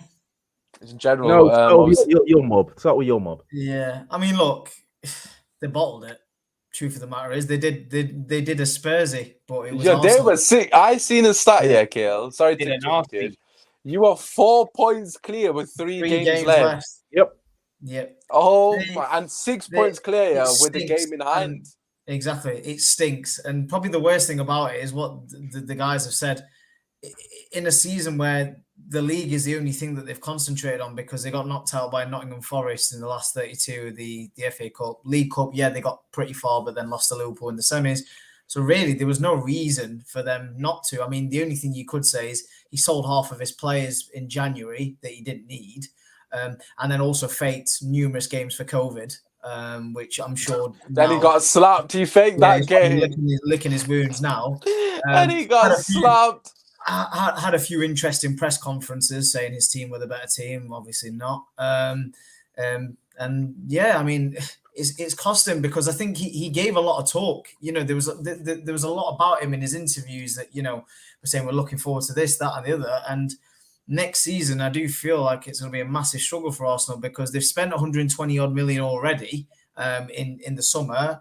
But they're going to have to go again. And do they have the resources to go again? Do they have the resources to spend another 120 odd million? I'm not too sure. They'll spend 150 to 200. They were looking to sign players like Gabriel Jesus and other players who wanted Champions League football. Well, unfortunately, that's not going to happen now. He's linked to you now, Jesus, isn't it? He is. But I don't know why he'd come to us because Harry Kane's the number one, so he'd be a number two again. But we'll see about that one. But yeah, in general, they've bottled it. You can't deny that. They've truthfully bottled it this season. I mean, Arsenal have literally taken the Spurs claim, the Spurs name, and they've done it. They've Spursed it up. I mean, for me personally, right, Kale, I just can't wait for All or Nothing. I just can't wait. I can't wait to see the behind the scenes of Arteta's Lego-headed bitch speeches that he thought were going to motivate these players. I mean, the way you guys have capitulated, I mean... The loss against Spurs was absolutely pathetic, and that's coming from a Man United fan who's had 7 pathetic losses via rivals. We've had a lot, so I could talk on this matter because I'm a professional when it comes to getting battered this season. And that was up there. It should have been 7-0. Like, no cap. That Spurs should have filled their boots. I mean, Son should have won Golden Boot in that game itself, but he didn't. But for me personally, I can't believe how badly you capitulated against Newcastle. And this is the thing I've been saying. When the pressure is on, that's when you know, and that's when you can judge a team. This is why I haven't been overly praising Arsenal. And in the past, I didn't overly praise Man United. And this is why I was so critical of Ali. And you guys know this. I always said when it comes down to the crunch, Ollie bottled it in the semi-final, the final, year in, year out. We bottled the cups, and when it mattered against Newcastle, that was the game. That was the one that you had to show your cojones. As Xhaka rightfully said, if you can't put your balls on the table, stay at home. And he was right. And he was involved in that, so I was a bit perplexed because he was shit as well. But it is what it is. He's right. Like, so many players went to hiding, and that's understandable. It's a young team. I get it. So I can't be overly critical of the young lads. But as a manager who talks the way Arteta talk, like he's won it all in the game, I can't go easy on him. I can go easy on Saka and all these kids because they ain't chatting a big game. But your manager chats like he's won the treble back to back to back to back. The guy thinks he's made it. He thinks he's better than Jose in his prime. He ain't done shit. And this season for me is a fucking failure for Arsenal. I don't care what anyone says. I don't care if you didn't expect to come in the top 4. I don't care if you didn't come in the top 6. It was in your hands. 4-point advantage with 3 games left, and you're flipping below Tottenham Hotspur. I can't believe it. Like, you just need the draws. You didn't even need to win against Newcastle. You could have took a draw against Newcastle. You could have took a draw against Spurs. You just had to draw against Spurs, and you put in that level of performance. Oh my God, it's absolutely embarrassing. And fair play to Tottenham. Obviously, I said my stuff about Heung-min Son. He must have seen it because he's proved me wrong, which is fair enough. I don't really care about Heung-min Son like that because I've always loved the guy. In case you know that, I've always loved Son. I've always loved Kane. I don't have any animosity towards any of the Tottenham players because know why? They wouldn't fuck all anyway, so they never have hurt me. They never upset me. So, regarding Son, is he world class? I still don't think he's world class. This season, he has been world class. There's no denying that. But I need at least another season for me to call him world class. He needs another world class season, basically, if that makes sense. This season he's been world class, but I don't think does that make sense? Like last season, let me put it in the simplest terms. Last season, Bruno was world class. We could all agree on that, innit? 28 goals, 15 assists, or whatever it was. I don't know, something stupid like that. Okay, 28 goals from a midfielder is absolutely sensational. 15 assists, whatever. He was world class last season. I still didn't call him world class because for me, a world class player does it season in, season out. Yes, you're going to turn around and say he's done it for a number of seasons, but not to this level. This Son's gone to another level this season for me personally, and he deserves the credit. But if he does it again next season, I will happily say, you know what, I'm wrong. Fair play to the guy. Like I said, lovable character, repping the Asians, can't hate him. But yeah, that's just my opinion. So yeah, who wants to take it on from there? I feel like Kish is disgusted, so maybe him before we go to Lola's. What are your thoughts, Kish? You know where I stand on Heung-min Son. I've told you this. You used the Rashford argument a couple of months ago, and I said Son's been doing it for 4 to 5 seasons. He's at double figures for goals. No, yeah, but statistically, he has. But this season, for me, a lot of people putting Son's world class in the chat, and I understand that that's going to happen. But the point I'm trying to make is everyone was saying the same thing about Bruno last season. That's all I'm saying. No, like, but everyone was calling. No, but again, no. But what I'm saying is, when was that game against Man City when Son scored in the Champions League? That was 3 seasons ago. When was it last season when he scored? Yeah, but this season he's leveled up. This season, no, but what I'm saying is when it's come to the big games for Tottenham and it's come for us, and say Kane's not been in our lineup. Heung-min Son has stepped up for us time in, time again. Like, he is one of the most underrated players in the Premier League. I don't care what people say. And the truth of the matter is, look at the fans' play of the season this year. He's not even nominated because people don't see him like that. People don't see Son like that, and they never have.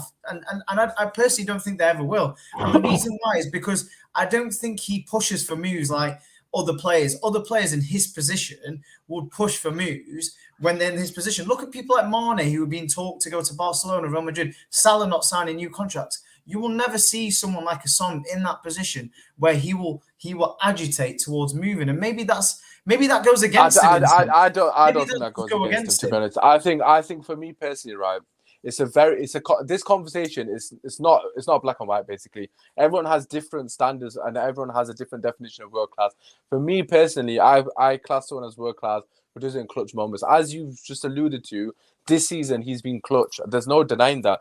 This season, he has been world class. However, I still stand by what I said. If he does it next season, I will 100% say I was wrong. Simple as. It's not that deep. But and that's what I said. You don't watch every again. Spurs game. You don't watch every Spurs game. No, that is completely fair. But that's completely fair. I understand that I don't watch every single minute of your season. But for me, for me, Kane is world class. Like Kane's world class.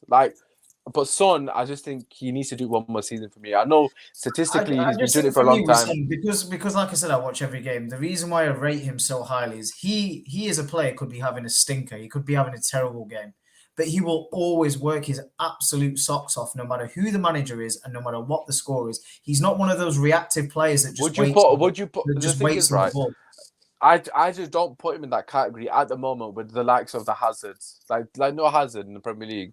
It's hard to say that because I know the different players have won Premier League. No, but that's what I mean. He's grabbed that Chelsea team alongside Diego Costa and took him to a Premier League title. I know there's other people that contributed in those seasons. Of course, Fabregas was very, very pivotal as well. But I just think Hazard has that extra bit of in him that makes him world class for me. And I think Son is more than capable of doing that. He's shown it this season. And if he does it against next season, again, I've got no leg to stand on. And I'm okay with that. I don't have any agenda against Son at all. I don't know why people got so triggered by it. But I mean, like I said, we agree to disagree. I've said it for quite a while now that I think. To be fair, you said Son's more. I've never deterred away from that just because I know I see the output that I get from a player that's been with us for 5 years now. So I'm never going to argue with that. We're gonna move on. We're gonna move on. It's gonna be all night. Yeah, because let Lawless have his bit on Arsenal. Let's talk about the title because that was unbelievable. Lawless, the floor is yours. What are your thoughts? Arsenal, Spurs, if you want to, whoever you want to touch on, really, I guess. Yeah, no, obviously, look, without touching on what I said earlier, like I called Spurs getting top 4 over Arsenal back in March. I think it was March. I mean, I don't want to outdo you, but I did say it in January/December. But I was sort of looking at it, but that's when I started to look at it and people put me on the spot, like get a prediction. And I said, everyone was saying Arsenal. I was like, I don't know, because I looked at that North London derby and I was like, I think that whoever wins that is going to go on and the other team's going to crumble. And I predicted that Spurs would win that North London derby because, they've got a good record there against Arsenal. But it's funny because, I went on AFTV and was asked my thoughts on Arteta. Oh, yes. Honest assessment, right? I didn't banter. I didn't call him any names. I didn't call him Tapas Pulis. You should have called him that, to be honest with you. Yeah, all of that. I just said, right, it's respectfully, these are the reasons why he's not good enough for Arsenal. And I got Arsenal fans on my case in the comments on Twitter, all of that stuff. No, he's the man. He's going to get us top 4. Then what you're going to do? And look, and it's just he's not good enough. This is what I'm trying to say. If Arsenal want to be this team that they were and be back in top 4, he's not the guy. All the excuses I'm hearing about we got a young squad. He built that young squad. No one told him to sign Ben White, Ramsdale, Tomiyasu, Gabriel, and Tavares. Can't use as an excuse later. And leave the Halen boys up front and rely on them. They should not be starting week in, week out. When you're a young player, you need to be around the experienced boys. And then you're coming in and you're gradually, making those appearances, not relied upon. Look at Saka, Martinelli, and Smith Rowe's output second half of the season towards the end. Very low. A lot of their goals and that came earlier on in the season. Burnt out quick. And you could look at it and think maybe what he's doing, he's ruining those kids by relying on him and thinking, yeah, we can have a 20-year-old and he's going to be our best player and we're just going to rely on that. And Arsenal fans, yeah, it's romantic to think young manager, young squad. It's exciting. It's not realistic because Arteta can't manage big players. He can't manage players with egos. So he gets these young, wide-eyed kids that are happy to be there because he can manage them. And until you get a manager, you can bring in those big players because it's great to have some young players and up and coming for the future. You need some top players in there, some real experience that are going to get you over the line. And he can't do that. He can't manage them. Aubameyang, and I keep hearing this because of how, we had to get rid of Aubameyang. Look at Aubameyang he's always been the same guy. He didn't just suddenly switch and his personality changed. No, he was the same guy under Wenger, under Emery. He was the same guy at Dortmund. They all had him banging goals. Arteta comes in and Aubameyang goes like this. And Aubameyang leaves and goes to Barca, but he goes like this. There's no secret. So it's all of this. He had to leave. He had to leave because of the manager. That's why. Imagine you had Aubameyang, yeah. Even if Aubameyang, he scored you like 4 goals or something poor. If you had Aubameyang over Nketiah and he scored you another 4 goals, that could have probably been the difference between 5th and 4th. But he didn't have. To be fair, Lawless, if this just to add on to that, because that's a very good point. If they had Aubameyang, Chelsea would have had to look over their shoulder because they would have come third in it, Arsenal. So all of the talk, but that's what I'm saying. Like, we're coming third, Lawless. We don't care about forms. You thought I forgot Cahill. You thought I forgot. They do it every year. And look, Cahill. Look, I went in on him earlier, Cahill. But to be fair, like Cahill's only level. Cahill's very level-headed. I'll give him that. Cahill, my guy Dan Potts, Lee Judges, a lot of them realistic Arsenal fan.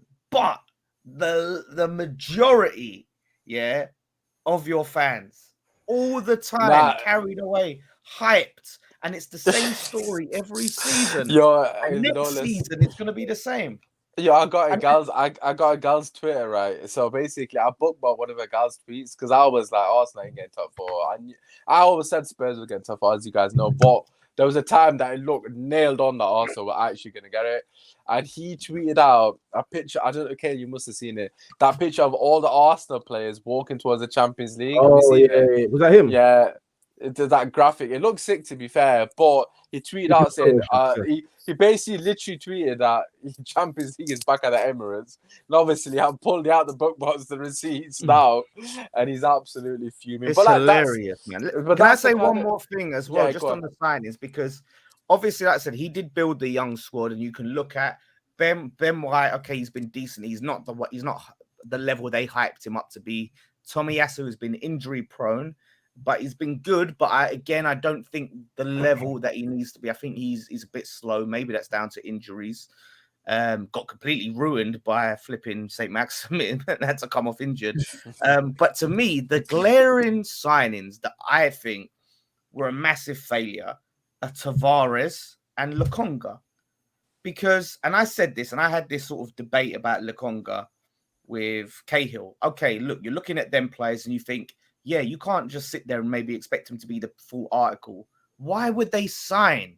You've already got these up and coming youngsters that these young players. Tierney's young, he's injury prone and that, but he's young. So why not get an experienced left back? Yeah, an experienced left back who's maybe not going to be there. Maybe he's like 29 or so, but he's decent. I think Target would have been all right for them. I'm not going to lie. And why not get a decent, instead of Lokonga, get a decent experienced midfielder that can play next to Partey or fill in for Partey when he's injured? Like, this is the problem. Like, them 2 signings, and they got all hyped up, them signings, they weren't needed. Why stop signing these players for the future? Arsenal need players for now. You're already signing all these young players to slot in straight away. But Tavares, man, that guy is terrible. And maybe he'll come good, man. But she can't even take a throw. He's so bad. So I'm not going to defend Tavares because Tavares, that foul throw against Newcastle, which ended up with them scoring, was absolutely shameful. Remind me of Bellerin, who's going to be miserable when he comes back to Arsenal, but hopefully he gets a move. Bellerin won the trophy at least. Fair play. He did win a trophy. He was crying when he had to realize because he didn't want to come back. He didn't want to come back. That's why. Yeah, why would you, man? He's been living his best life. Go on Lokonga, Kale. Go. I know you like him, but come on. I do like him, but the thing about Lokonga is that he was thrown to the wolves. Because he was playing. He had a very decent start. You're playing with Smith Rowe and Odegaard in 8s, man. He's never going to succeed. No, but he's not an 8 though, is he? No, I'm saying that he was playing as a lone 6 with Odegaard and Smith Rowe, and he was always going to fail in that system. It was never going to work. So he was thrown towards the end of the season. You didn't need you would have been better off not signing Lokonga and signing, an experienced DM. Well, maybe it weren't needed for this. Maybe I think that Guendouzi kid would have been nice to keep. Just not exalted. Nice. I think that Torreira kid might have been nice to keep. As well. No, what, Kale? No Torreira, right? I know he's been exiled fully, and you've sold him, got rid of him. I'm genuinely surprised it didn't work out for him because I actually like the look of him. I was like, shit, he looks like a decent player. Like gets himself about. But listen, we're gonna move on. You're taking over some of the players they had, wouldn't you? That they had to deal with this season. Lawrence, we're gonna move on because we haven't got time. It's been 90 minutes, hasn't it? So but let's finish with the last bit because obviously we can't leave without that. Obviously next week we'll be back with our reactions to our end of the season predictions. So I'm sorry, reaction to our prediction video. I will obviously do my homework. But anyways, Kish, I feel I want to start, but I'm gonna let you start. Let's talk about Liverpool and Man City. Like, I mean, where do you even start with this conversation? Kish, I'll just let you take it where you want. What are your thoughts, man? Unbelievable. I mean, look, they are. I mean, they deserve to get all the accolades that they do because they are setting the Premier League to new heights that I never thought we'd get to. I mean, the points tally of over 90 points. I mean, I think there was a stat that said something like, I think 8 or 9 out of 13 of United's Premier League wins hadn't even reached anywhere near that total of points. So it just shows you.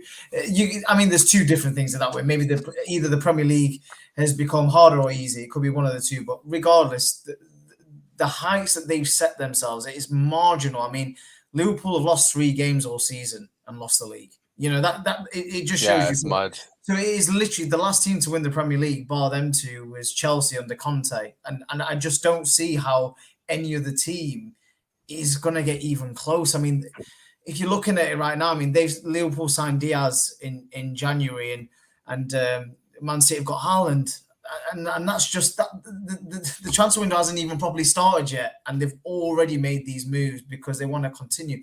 It is literally rampant in terms of what these two teams do and achieve. However, the one thing I will say is there's been a lot of backchat about Pep Guardiola not winning the Champions League, and he has received a lot of criticism from Liverpool fans mainly and other people as well. But if you're going to criticise Pep Guardiola, you also have, regardless of how difficult it's been and regardless what points tally they've reached and regardless of what other trophies they've won, you have to be critical of Jurgen Klopp. Winning 1 Premier League in 8 seasons in Liverpool and 1 Premier League in 30 years at Liverpool is not good enough. Yes, they've not spent the same amount of money as Man City and Pep, but they've still spent £800 million, regardless of fees from other players like Coutinho and other players that I've not even named. You still have to be critical. Yes, they could potentially win another Champions League. Yes, they've won the League Cup, the FA Cup. But I guarantee you tell most Liverpool fans, what would they now prefer to win, a Champions League or a Premier League? I can almost certainly tell you that majority of the fans would prefer the Premier League. In fact, it's actually a swap because I think more Man City fans would want the Champions League and more Liverpool fans would want the Premier League. So it's a bit of an alternate. But you have to be critical. I know people might say, oh, it's ridiculous. He's won 2 trophies this season. Yeah, no, I might be. But at the end of the day, the pinnacle for Liverpool is the Premier League. And I don't like the agenda like the likes of Carragher stuff saying that, oh, it's all about the Champions League. It's not about the Premier League. It's funny that you say that because you never won the Premier League as a player. That's why you're going to say that. How can he talk? I don't understand. No, it literally sounded like a kid when he said that to Michael Richards last week. It's like he's trying to make himself feel better because he knew that. What the hell? Yeah, he knew that Liverpool were going to win the league. Listen, you have to put that pressure. £800 million. And the result of it is 1 Premier League title, regardless of what it is.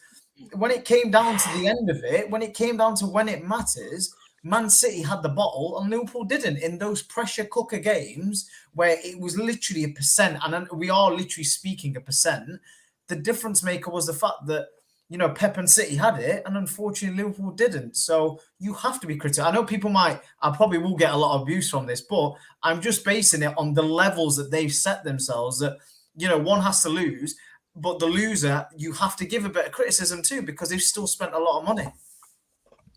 I mean, good luck getting out of that one with Liverpool fans. They're going to kill you. But, look, for me personally, look, obviously I'm biased. There's no lying. But in this case, I don't think I'm being biased at all, to be quite honest with you. Like, everyone keeps raving about how Liverpool got this phenomenal team. You know, they haven't spent as much as City. Liverpool are saving the league because without Liverpool, City will be running away with it and we become a farmers league. Bro, just save it. Honest to God, I'm sick and tired of this absolute nonsense that comes out of Liverpool fans' mouths. First and foremost, right, you haven't spent more money than them.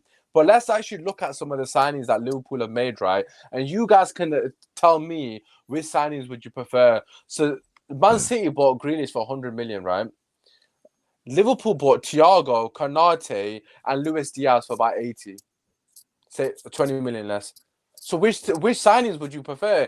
The other three have been way better. So just because you spent less money doesn't mean the caliber of players that you brought into the squad has not massively bolstered your team. You've got Konate, Matip, and Van Dijk as your centre-back. Gomez, who actually won the league as your main centre-back, is your fourth choice. At right-back, you've got Trent, who's meant to be the best right-back we've ever seen in football, better than Dani Alves, apparently, and revolutionised the position. You've got Gomez as a backup. On the left position, you've got Tsimikas backing up Robertson. And then midfield, you've got a plethora of flipping options. And then up front, you've got 5 top players. Like, for me, and that's without including Firmino, so 6, hypothetically. Like, this Liverpool squad is probably better than Man City's this season. Like, I genuinely believe that. Like, I think the Man City squad is good, but they haven't got a striker. Jesus is obviously a striker, but he hasn't really featured bar until the last part of the season where Pep thought, F it, I need to try this guy up front because we need a focal point. And fair play, he's come good. But in general, this notion about spending the money, it just doesn't run with me because Man United are a great example of a team that spent money and proved that it means nothing. Everton, another team, spent a lot of money, jack shit. Villa spent a lot of money, means nothing. And I'm not saying money doesn't buy you a league because it definitely does in some cases. But it's such a boring argument to just say Pep's won the league because of money. I mean, I'm sorry, but you've spent money as well. You've just spent it wiser, which is fair enough. You still got the same. Luis Diaz has been a phenomenal signing. I mean, apparently he's the greatest January signing of all time, according to Liverpool pundits. So, I mean, you can't really use that as an excuse. And this notion that the Champions League is more important than the shut up. And I'm not just saying that because Liverpool might win the Champions League. That a cup competition can never be more important than the league. As I'm not having it, especially when your Champions League running is Inter Milan, Villarreal, and Benfica. Villarreal, of which were in Man United's group. You've seen how shit we are, and we did a double over them. So I'm not having it. Benfica, they're not a good team, and you almost bottled against them. Villarreal, average team. You literally almost lost them. You played a half decent. Bayern, though. Come on, they knocked out Bayern. I mean, yeah, fair enough. They knocked out Bayern. Okay, fair enough. Bayern had an absolute mare. But, like I said, Man United beat them twice. They were in our group. We literally beat them twice this season. So, for me, and I'm not discrediting Villarreal because obviously they're a good team. They're a tricky team. My point is, you can't tell me a cup competition is harder to win over a 30-game season. As Kish rightfully said, where you have a 1% chance of it. Like, if you fuck up by 1%, you've basically you fumbled the bag. Like, you've got the margin for error. Why hasn't Pep won it then? Why hasn't Pep won it? No, but the thing is, right, I'm not saying the Champions with Man City. Sorry, with Man City before people correct. The Champions League is not easy to win. I'm not saying it's easy to win, but there is more room for error in the Champions League than there is in the Premier League. Look at Real Madrid. They've lost 2 out of the 3 games, and they've won on the aggregate. On 2 of those games, they lost to I believe PSG. And they lost to Man City on the night on both, and they've still come back on both. You have an opportunity to redeem and rectify a situation similar to how West Ham did. You flipping went and slapped Leon in their own backyard after you were well below. You know, you didn't expect to get through, so to speak. But in the Premier League, Man City dropped this season, though. Some of the games they lost. No, but the Premier League, there's literally no room for error, and that's a credit to they've made errors, though. City. No, but they haven't. They dropped points to us, didn't they? They dropped points to us. You're talking about 4 games out of 38, Lawlers. 4 games. How many they won? What, they won 34 games? I don't know, but like Liverpool have lost 3, so I'm assuming they've drawn 3, hypothetically. Give or take. I don't know. I haven't got it in front of me. I don't know if someone has, but I'm assuming it's something along those lines. So they've had like the margin of error is so small in the Premier League, and the margin of error is always going to be big in a cup competition. And you can get lucky, the luck of the draw. You know, anyone can beat anyone on their day. You can't do that for 38 games and win a league. But to come back to it, Klopp won. Yeah, you're right. By the way, Liverpool lost 2 games all season, and Man City lost 3. But there you go. Like the difference was Liverpool drew 8 games and Man City drew 6 games. That was the difference. So there you go. So what's that? 10 games. 10 games. They fucked up 10 games, hypothetically. And some of them games against City, so you could say 8 games. But like for me personally, winning the Champions League is absolutely phenomenal. Winning the league is just harder for me. And I don't understand why Liverpool fans are so desperate to discredit Man City. Just be happy you're winning the Champions League. You don't need to discredit them and try to one-up them. At the end of the day, mate, I'll take the Champions League. You won the league. It is what it is. But I just think for me personally, like Klopp, 1 league title in 7 or 8 years, whatever it is, it's not acceptable. Like, he has to win one. Otherwise, it's we're becoming a farmers league, and Liverpool, you are to thank for that because you're not doing enough. But yeah, what are your guys' thoughts on the final day action? Kale, we'll come to you first. What do you reckon? Look, just to go back to Kish's point about Klopp, I think the reason why he doesn't get criticised, maybe rightfully, maybe wrongfully so, is because of the fact that City are being taken to such an extent. Like you said it there, 90+ points every single year for the past 3 years now is what 90+ points, or 4 years has been what it's taken for this team to win the league, and that's an absolute phenomenon. And Klopp has done that with this Liverpool side, where they haven't spent as much money as Manchester City. They have spent a lot of money, but to win titles, to win trophies, you need to spend money. And like Usman said, Manchester United have spent money, Arsenal spent money, Chelsea have spent money. But the simple fact of the matter is the coach and the staff that they have there at their disposal is the reason why they are exactly in their position. And I think 8 years is a bit of a stretch to claim that Klopp should have won a title. I think the past, how many years has there been title challenge? 3 years, I'd say, is the barometer of success, because the team that he took over from who's their last manager? Rodgers. Brendan Rodgers. There you go. For the team that he took over to the team that he's built is apples and oranges, because that team wasn't as good as, or close to being as good as what he's got there now. So that's why I think you need to narrow the time limit that Klopp has had. So 1 trophy in, I'd say, 3 years. Is it great? No. Is it terrible? Absolutely not. Plus, he's got a Champions League, and he's got another Champions League final, which makes 3 in, like you said, 8 years, which is once again another phenomenon. So on Klopp, I think he doesn't need to be criticized that heavily, because he's done a fantastic job at Liverpool. You may despise Liverpool because you're a rival, but the simple fact of the matter is he's done a brilliant job, and you can't discredit him. On the final day itself, I mean, both teams, the pressure got to both of them. It was absolutely beautiful to watch. Both teams were in the mud in the opening minutes. I mean, what Jimenez done to that back line. If Konate, if Trent, if Robertson, probably Van Dijk start like that against Real Madrid, it might get embarrassing, because they have a better team than Wolves. Yeah. So it might get embarrassing before they could actually claw it back. And Manchester City going down to Aston Villa, taking 2-0. Was it 2-0 at halftime? Nah, it was 2-0. The second goal was at the 60th minute or something. That second goal. That Coutinho one. Oh my God. The first touch to get it to the right. Oh my God.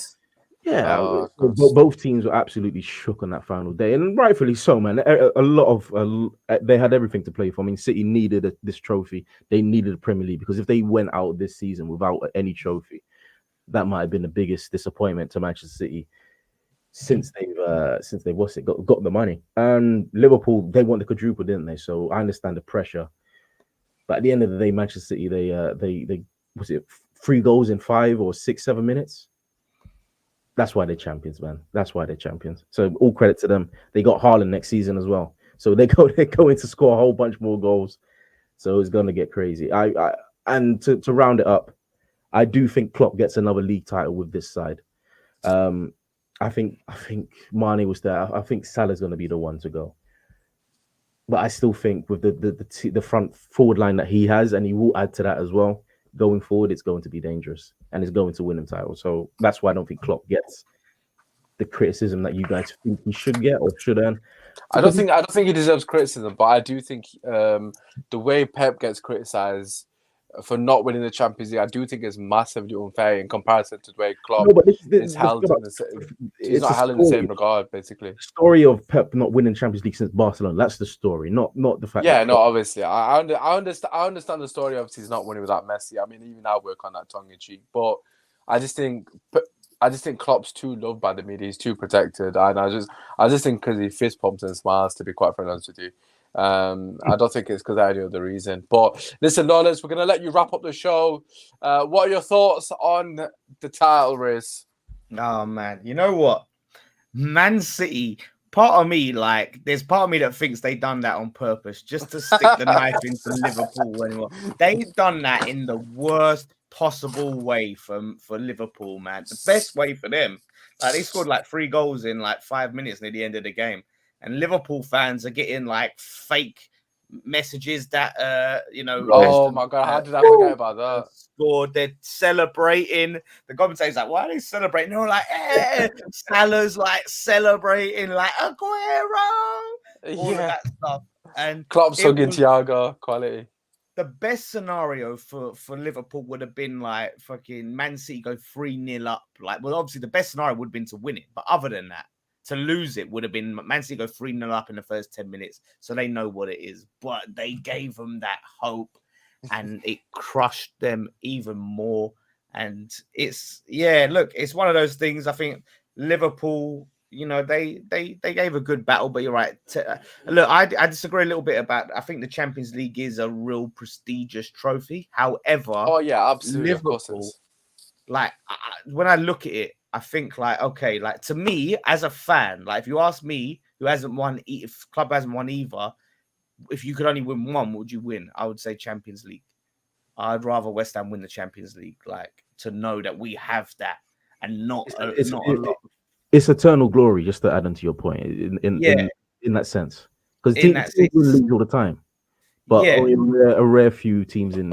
Yeah, and that's the thing. You've got to be in it to compete for it. However, with Liverpool, it's more important for them right now to win the Premier League again than it is the Champions League. If they've got those Champions League, they need to cement their legacy in the Premier League now and start to be that team rather than we're just going to win it once and then that's it. It's going to be another 31 years. So to your point, I just think in the context of Liverpool, they needed this league title this season more than the Champions League. And now, who knows? And if they don't win that Champions League, even though they got 2 trophies, which I said Klopp needs to start stacking them trophies up, they're going to look on it as a disappointing season because they've got the FA Cup, they've got the Carabao, but they was this close to Premier League, Champions League, this close to a quadruple. Yeah, obliterated. I would have had to be on some cave far, far away, man. So it's going to be interesting. To me, Liverpool now Man City's got Haaland, and that's they've got him in before the season's over. So who knows who else they're going to sign? Yeah, it's mental. That means Liverpool now are going to have to be serious in this transfer window now if they want to hold pace. They're going to have to be deadly serious and start spending money. FSG now are going to have to really stick their money, their hand in their pockets now. So it's going to be interesting next season, but obviously, it was an entertaining battle. It was an entertaining lot, as much as, I didn't get what I wanted in that. It was an entertaining last game of the season all around the table, except Chelsea. Their game was irrelevant. No one really cared. I've completely forgot about them. Obviously, I've not mentioned them in this video as well. I genuinely forgot about their existence. What an irrelevant team they've been this season. Honest to God, they're not playing for anything. They're just there, aren't they? Really? Yeah. Just minding their own business, basically. Yeah. That's it is what it is. Lukaku's still a flop. But listen, we're gonna wrap it there. Obviously, Grealish does win a Premier League finally. He could shut up Lawless. He scored a very important goal against you, actually, which I didn't. He did, yeah. So if you actually look at it, Grealish's goal against West Ham wasn't that important in the great scheme of things, but he still did score. It was so beautiful that he had. They won the league by a point, and that goal against West Ham was, to get them. Did they win the league by a point? Yeah. So. Yeah, but they would have won the league on goal difference. Goal difference, yes. There you go. Take that away. Don't worry, Lawless. Lawless, I got you. Don't worry. Shameless Grealish, like yeah, but how many goals like he was a big so his 4 goals contributed to that goal difference, did they not? No, they still would have won it on goal. The goal difference was extra 5 compared to Liverpool. Yeah, Liverpool had to win by like 6, 4 or 5. That's Grealish's impact, isn't it? That's what I mean. I think they won the league because of Grealish. Fuck it. Anyways, without him. Grealish's post-match interview. You know what I actually loved after it was quality, very raw, very honest. And for me personally, having listened to him speak, I just want to finish on this, but listen to him speak, I actually think he's going to come good next season. I've given him a lot of shit with Lawless. I've been with you, Lawless, on this. But he's reminded me of the Maguire situation, because Maguire was actually shocking first season because he didn't really adapt to the system. Obviously, Maguire is very similar to Grealish. He holds on to the ball too long. And obviously, he's kind of bedded his way in. But time will tell. We'll have to wait and see. Haaland's going to be up there. So to be quite Lawless is doing all red whilst you said that. I know.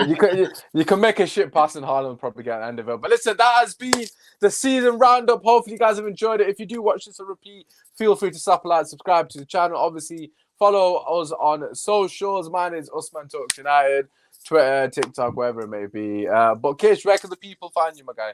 Yeah, Instagram, Twitter, all the socials at Kish Hindu. And stay tuned for Usman Talks United every week. I'm looking forward to the season ahead. Kish, you've really messed up there, I'm not going to lie. Right. Because you should have said you could have found me in the Champions League next there season. You go. What do you mean? What do you mean? What do you mean? You should have said you could find me in the Champions League next season. You should have played the video. You would have just banged it. Lawless, where can the people find you, my guy? Apart from the Conference League, obviously. Listen, you'll find us back up there next season. We'll see. Don't worry, Arsenal. We'll see you in Conference League when they drop out. Don't worry. Yeah, exactly. They're going to drop down into the conference.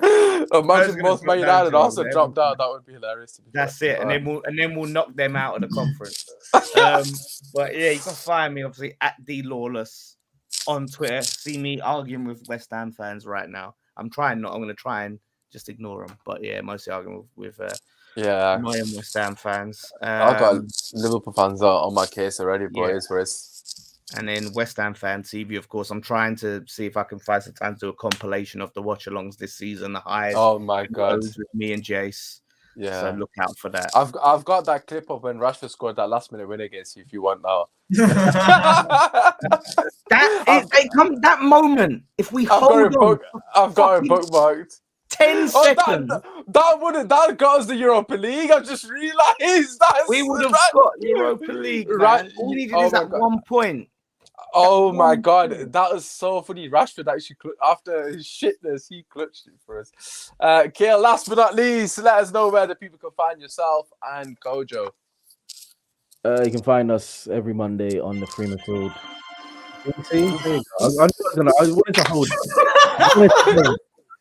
You need to play the